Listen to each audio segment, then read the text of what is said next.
నమస్కారం సిటీ వార్తలకు స్వాగతం.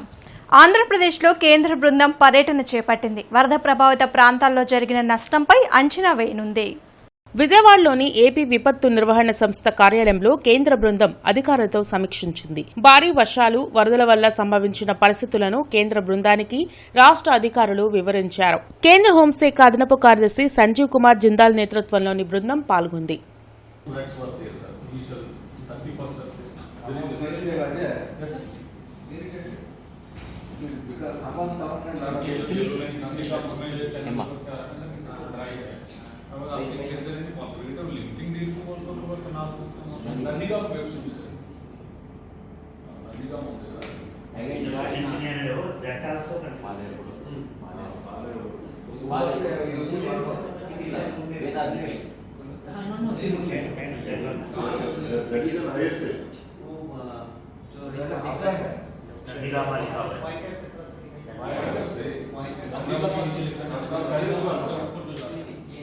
ప్రకాశం బ్యారేజ్ వద్ద దెబ్బతిన్న గేట్లకు నిపుణుల పర్యవేక్షణలో మరమ్మతులు ప్రారంభమయ్యాయి.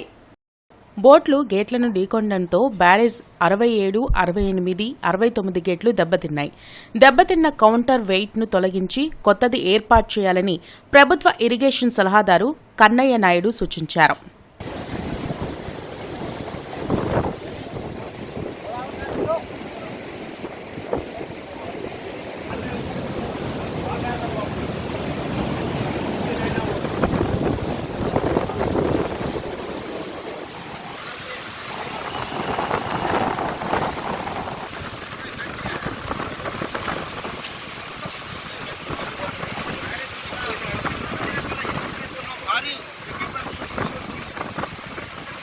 Hotels and allied institutions welfare association ఆధ్వర్యంలో వరద బాధితుల సహాయార్థం సేవా కార్యక్రమాలు కొనసాగుతున్నాయి. బ్రెడ్ ప్యాకెట్లతో పాటు వాటర్ బాటిల్స్ ను విజయవాడకు తరలించారు. జేకేసీ కళాశాల రోడ్లోని మౌర్య ఫంక్షన్ హాల్ నుంచి గుంటూరు పశ్చిమ నియోజకవర్గ ఎమ్మెల్యే గల్లా మాధవి వెహికల్స్ ను జెండా ఊపి ప్రారంభించారు. ముంపులో ఉన్న బాధితులను ఆదుకునేందుకు ప్రభుత్వం అన్ని విధాలా కృషి చేస్తూ ఉంటే వైసీపీ నాయకులు తప్పుడు ప్రచారం చేయడం సిగ్గుచేటని ఎమ్మెల్యే విమర్శించారు. సీఎం చంద్రబాబు పిలుపు మేరకు వరద బాధితులకు తమ వంతు బాధ్యతగా ఫుడ్ సప్లై చేస్తున్నట్లు hotels and allied institutions welfare association ప్రతినిధులు బాలసుబ్రహ్మణ్యం, సాంబశివరావు, కృష్ణంరాజు తదితరులు తెలిపారు. రాష్ట్ర వ్యాప్తంగా ఎంతమంది విజయవాడకి ఆహారం అక్కడికి పంపిస్తున్నారో మనం చెప్పుకోదగ్గ విషయము. అక్కడికి వెళ్ళి స్థితిగతుల్ని పరిశీలించి నిజంగా ఇబ్బంది పడుతున్న ప్రజల్ని మనం మాట్లాడితే వారికి చాలా క్లియర్గా చెప్తారు. అలాంటిది దూరంగా ఉండి కనీసం దగ్గర కూడా వెళ్లకుండా విమర్శించే వ్యక్తుల్ని మనం తీవ్రంగా ఖండించాల్సిన విషయం కూడా ఉంది ఈరోజు. కాబట్టి వీరందరికీ కూడా ప్రత్యేకమైన కృతజ్ఞతలు. ఇంకా మరిన్ని సహాయ చర్యలు, ఇంకా ఏదైనా కావాలన్నా కూడా మేము ఎప్పుడూ ముందుంటాము. ప్రజాప్రతినిధులందరూ కూడా సహాయార్థం ముందుంటారు. ఇలాంటి స్వచ్ఛంద సంస్థలు ఎప్పుడూ, యాజమాన్యాలు ఎప్పుడూ రెడీగా ఉన్నారు సేవా కార్యక్రమాలకి. కాబట్టి ప్రజలందరూ భయాందోళన పడాల్సిన అవసరం లేదు. వారికి ఇప్పటికే ఇచ్చిన టోల్ ఫ్రీ నెంబర్ని వాళ్ళు వాడుకొని ఇంకేదైనా అవసరార్థాలు ఉన్నా కూడా వారు తెలియపరచాల్సిందిగా మా ప్రతినిధుల్ని లేదంటే ప్రభుత్వాన్ని కోరుకుంటూ ఉన్నాము. విజయవాడ నగరం అంతా జల దిగ్బంధమైంది. ఈరోజు కూడా తేరుకోలేని పరిస్థితుల్లో నారా చంద్రబాబు నాయుడు గారి ఆధ్వర్యంలో ఆయన పిలుపు మేరకు అనేక సంస్థలు, ప్రతినిధులు అందరూ కూడా తదోధికంగా ఇతోధికంగా సేవలు అందిస్తున్నారు. అందులో భాగంగానే మా జిల్లా హోటల్స్ అసోసియేషన్ నుంచి నిర్విరామంగా ఈ 2-3 రోజుల నుంచి బ్రెడ్లు, వాటర్ బాటిల్స్ అన్నీ సప్లై చేస్తూ ఉన్నాము. ఈ విధంగానే ప్రతి ఒక్కరూ కూడా ముందుకు రావాలని కోరుతూ ఉన్నాము.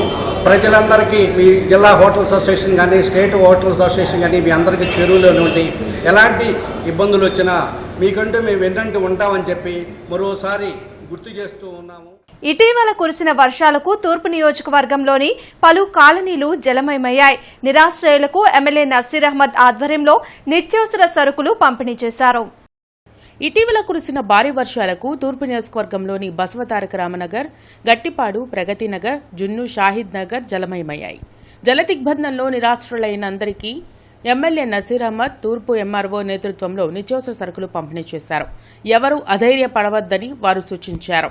గౌరవ ఎంఆర్ఓ గారు, కలెక్టర్ గారు వెంటనే స్పందించి ప్రభుత్వానికి అవసరమైనటువంటి సహాయం చేయాలని చెప్పి విన్నవించి పెద్ద ఎత్తున ఈరోజు గతంలో ఏ ప్రభుత్వం చేయనటువంటి విధంగా దాదాపు గుంటూరు నగరంలో ఎవరైతే ఇబ్బందులు పడుతున్నటువంటి ప్రతి ఒక్క ఇంటిని కూడా పరిశీలించి స్థానికంగా ఉన్నటువంటి క్షేత్రస్థాయిలో ఉన్నటువంటి అధికారుల ద్వారా రిపోర్ట్ తెప్పించుకొని గుంటూరు తూర్పు నియోజకవర్గంలో 1323 మందికి ఈరోజు అవసరమైనటువంటి సరుకులను అందించేటువంటి కార్యక్రమం. ముఖ్యంగా 25 కేజీల రైస్తో పాటు 2 కిలో పంచదార, అలాగే కందిపప్పు, నూనె ప్యాకెట్, ఉల్లిపాయలు, బంగాళదుంప ఇచ్చేటువంటి కార్యక్రమాన్ని 1323 మందికి, అందులో భాగంగా ప్రగతి నగర్ ప్రాంతంలో 680 మందికి, గడ్డిపాడులో 105 మందికి, అలాగే బసవతార నగర్లో 200 మందికి, జున్ను షహీద్ కాలనీలో 146 మందికి, మొత్తం 1323 మందికి ఈ సరుకులను అందించేటువంటి కార్యక్రమం జరుగుతూ ఉంది.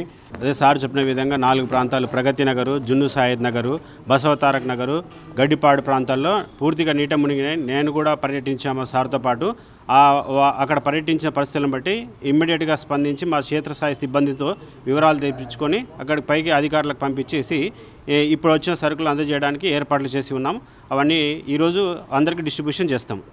రాజకీయ ప్రయోజనాల కోసం వైఎస్ఆర్ కాంగ్రెస్ పార్టీ బురద రాజకీయాలు చేస్తుందని మాజీ ఎమ్మెల్సీ డొక్కా మాణిక్య వరప్రసాద్ ధ్వజమెత్తారు. సహజ సంపదలను అక్రమంగా దోచుకునే వారికి కఠిన శిక్షలు విధించాలని మాజీ ఎమ్మెల్సీ డొక్కా మాణిక్య వరప్రసాద్ డిమాండ్ చేశారు. అరెండల్పేటలోని అమరావతి బుక్ హౌస్ లో ఆయన మీడియాతో మాట్లాడారు. భారీ వర్షాలు, వరదలతో విజయవాడ ప్రజలు అతలాకుతలం అవుతూ ఉంటే మాజీ సీఎం జగన్ నీచ రాజకీయాలకు పాల్పడడం సిగ్గుచేటని విమర్శించారు. వరద బాధితులను ఆదుకునేందుకు నిర్మాణాత్మకమైన సలహాలు ప్రభుత్వానికి ఇవ్వకుండా సహాయక చర్యలు అందడం లేదంటూ తప్పుడు ప్రచారం చేయడం తగదన్నారు. టీడీపీ కేంద్ర కార్యాలయంపై దాడికి సజ్జల స్కెచ్ వేశారని, పోలీసులు ఆయన్ను అరెస్ట్ చేయాలని కోరారు. ఉపాధ్యాయ దినోత్సవం సందర్భంగా సర్వేపల్లి రాధాకృష్ణన్ చిత్రపటానికి డొక్కా పుష్పాంజలి ఘటించారు. ప్రభుత్వాన్ని నిందించడం అనేది ఎంత అమానీకరణమో ఒకసారి ఆలోచించమని చెప్పి నేను ప్రజలకు విజ్ఞప్తి చేస్తాను. మానవత్వం ఉన్నవాళ్ళు ఎవరన్నా అలా చేస్తారా?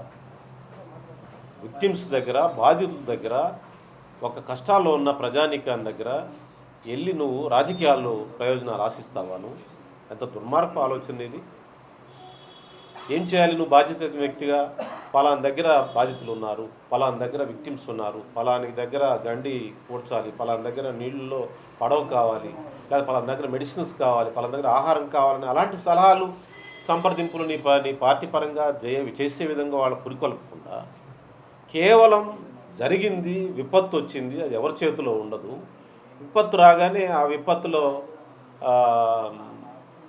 దానికి ముఖ్యమంత్రి చంద్రబాబు నాయుడే కారణం అని చెప్పి నిందించడం నీకు అసలు కనీసం మానవత్వం ఉందా అని చెప్పి నేను ప్రశ్నిస్తా ఉన్నాను. అందరు ఇక్కడే ఉన్నారండి, పోలీసులు తెలియదు. వాళ్ళు గుంటూరులో ఉండేవాళ్ళు గుంటూరులో, విజయవాడలో ఇద్దరు ఏదో పాప ఏదో పని మీద అక్కడికి వెళ్ళి హైదరాబాద్ వెళ్తే ఏదో పట్టుకున్నట్టుగా, అతనే దాక్కున్నట్టుగా పారిపోయిన ఎంత ఉట్టిదే. అతను హైదరాబాద్లో ఉన్నారు. ఈ పోలీసులకి సజ్జల రామకృష్ణ బ్యాచ్ ఇన్ఫర్మేషన్ ఇచ్చారు. ముందు ఒక నందిగం అరెస్ట్ చేస్తే అటెన్షన్ డైవర్ట్ అయితే అతను అక్కడ పెట్టారు. ఇక్కడ తిరిగే వాళ్ళని అరెస్ట్ చేయొచ్చు కదా. మంగళగిరిలోని టీడీపీ కేంద్ర కార్యాలయంపై దాడి కేసులో వైసీపీ నేత నందిగం సురేష్ ను పోలీసులు అరెస్టు చేశారు. హైదరాబాద్కు వెళ్లిన ప్రత్యేక టీం అక్కడి నుంచి ఆయన్ను మంగళగిరి పీఎస్కు తరలించారు. ఈ కేసులో ముందస్తు బెయిల్ మంజూరు చేయాలని హైకోర్టులో దాఖలు చేసిన పిటిషన్ను ఉన్నత న్యాయస్థానం డిస్మిస్ చేసింది. ఎమ్మెల్సీ అప్పిరెడ్డి, తలసిల రఘురాం, మాజీ మంత్రి జోగి రమేష్, దేవినేని అవినాష్ తదితరులను అరెస్ట్ చేసేందుకు ప్రత్యేక టీం గాలింపు కొనసాగుతోంది.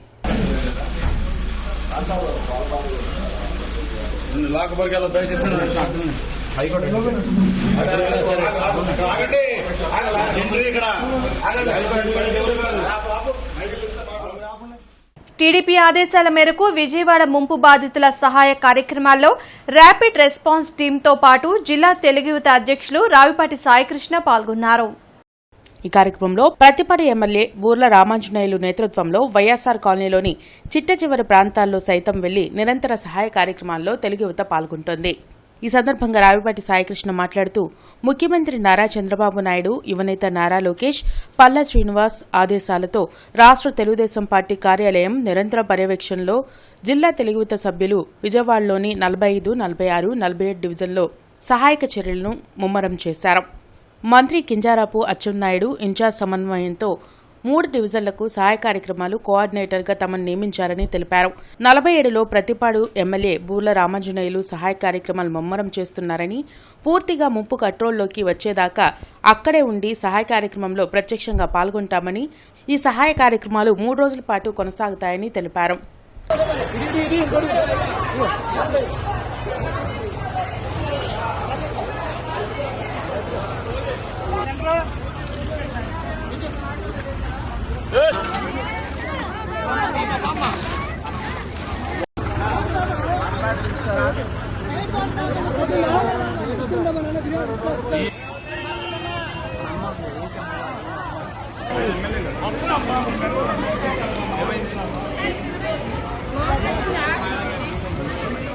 ప్రకాశం బ్యారేజ్ కు వరద ఉధృతి తక్కుముఖం పట్టింది. బ్యారేజ్ అన్ని గేట్లు ఎత్తి నీటిని దిగువకు విడుదల చేస్తున్నారు. వరద కొనసాగుతూ ఉండడంతో లంక గ్రామాలు ఇంకా జలదిగ్బంధంలోనే ఉన్నాయి. ప్రభుత్వం సహాయక చర్యలను ముమ్మరం చేసింది. విజయవాడ వరద బాధితులకు జిల్లా ప్రజా ప్రతినిధులు బాసటగా నిలుస్తూనే ఉన్నారు. ఈ రోజు hotels and align institutions welfare association అందించిన బ్రెడ్స్, వాటర్ బాటిల్స్ విజయవాడకు తరలించారు. సీఎం చంద్రబాబు ఆదేశాల మేరకు విజయవాడ వరద బాధితులకు రోజు సహాయక చర్యలు చేపడుతున్నట్లు ఎమ్మెల్యే నసీర్ అహ్మద్ తెలిపారు. ఇందులో భాగంగా బ్రెడ్స్, వాటర్ బాటిల్స్ విజయవాడకు తరలించారు. మానవతా దృక్పథంతో ప్రతి ఒక్కరూ సహాయం అందిస్తూ ఉంటే వైసీపీ అధినేత జగన్ మాత్రం విమర్శలు చేస్తున్నారని నసీర్ అహ్మద్ మండిపడ్డారు. గుంటూరు డిస్టిక్ హోటల్స్ అసోసియేషన్ ఆధ్వర్యంలో ఈరోజు కూడా దాదాపు 7,000 బ్రెడ్స్తో పాటు 5,000 వాటర్ బాటిల్స్ని పెద్ద ఎత్తున విజయవాడకు తరలించినటువంటి పరిస్థితులు. ముఖ్యంగా విజయవాడలో ఇప్పటికి కూడా కొన్ని ప్రాంతాలు నీట మునిగినటువంటి పరిస్థితులు కనిపిస్తామని అనేక సహాయ చర్యలు, ముఖ్యంగా చంద్రబాబు నాయుడు గారు అక్కడే బస చేసి ప్రజలకు అవసరమైనటువంటి ప్రతి ఒక్క కార్యక్రమాన్ని కూడా పర్యవేక్షిస్తూ నిత్యం నాయకుల్ని అలాగే ప్రజలను కూడా మీరందరూ కూడా సహాయ చర్యలు పాల్గొనండి అని చెప్పి అందరినీ కూడా ఉత్తేజపరుస్తూ తాను సైతం రోడ్ల మీద నీట మునిగినటువంటి ప్రాంతాలను పర్యవేక్షిస్తున్నటువంటి పరిస్థితులున్నాయి. అయినప్పటికీ కూడా ప్రతిపక్షంలో ఉన్నటువంటి పులివెందుల శాసనసభ్యులు నిన్న విజయవాడ నగరానికి విచ్చేసి ఆయన మాట్లాడుతున్నటువంటి తీరు చూస్తూ ఉంటే చాలా హాస్యాస్పదంగా ఉంది. ఎటువంటి విపత్కర పరిస్థితుల నుంచినా కేంద్ర ప్రభుత్వ సహాయ సహకారాలతో ఎటువంటి గట్టు పరిస్థితులు కూడా గట్టెక్కేటువంటి అవకాశాలు ఆంధ్ర రాష్ట్రానికి ఉన్నాయి. వైఎస్ఆర్ టీచర్స్ ఫెడరేషన్ ఆధ్వర్యంలో ఉపాధ్యాయ దినోత్సవ వేడుకలు జరిగాయి.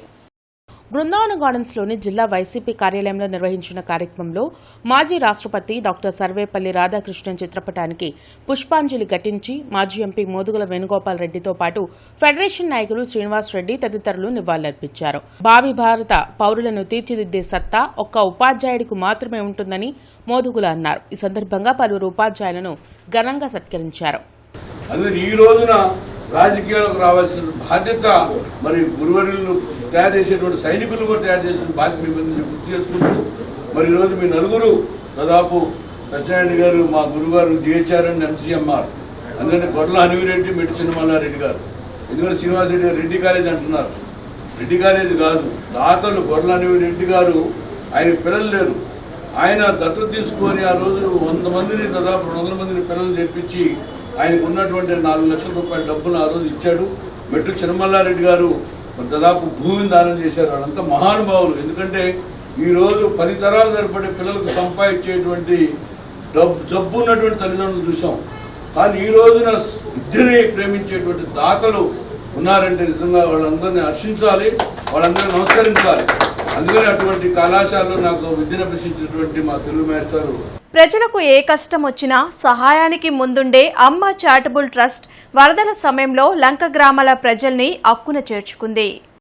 గత 4-5 రోజులుగా ఎంతో శ్రమించి లంక గ్రామాల్లో ఆహార పదార్థాలను అమ్మ చారిటబుల్ ట్రస్ట్ అందజేస్తోంది. అమ్మ సేవకులు కొల్లూరు మండలంలోని లంక గ్రామాలు అన్నవరపు లంక, కొత్తూరు లంక, తుమ్మలూరు, బొమ్మవారిపాలెంలో ప్రజలకు ఆహార పొట్లాలను, అవసరమైన సరుకులను అందజేశారు. స్వామి జ్ఞానప్రసన్న ఆదేశాల మేరకు ఈ సేవా కార్యక్రమాలు చేపట్టామని ట్రస్ట్ సేవకులు తెలిపారు.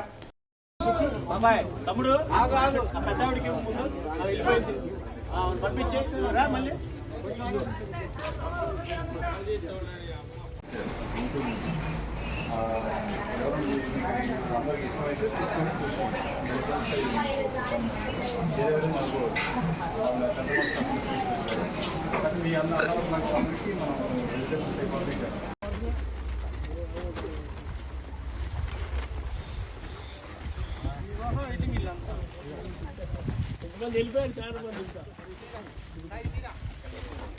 చౌత్రా సెంటర్లోని ప్రభుత్వ బాలికల ఉన్నత పాఠశాలలో డాక్టర్ సర్వేపల్లి రాధాకృష్ణన్ జయంతి సందర్భంగా ఉపాధ్యాయ దినోత్సవ వేడుకలు ఘనంగా జరిగాయి. ఈ సందర్భంగా ప్రధాన ఉపాధ్యాయుడు ఎండి కాసిం మాట్లాడుతూ మహోన్నత వ్యక్తిత్వం కల వ్యక్తి డాక్టర్ సర్వేపల్లి రాధాకృష్ణన్ అని అన్నారు. భారతదేశపు అత్యున్నత రాష్ట్రపతి పదవి అధిరోహించిన వ్యక్తి అని తెలిపారు.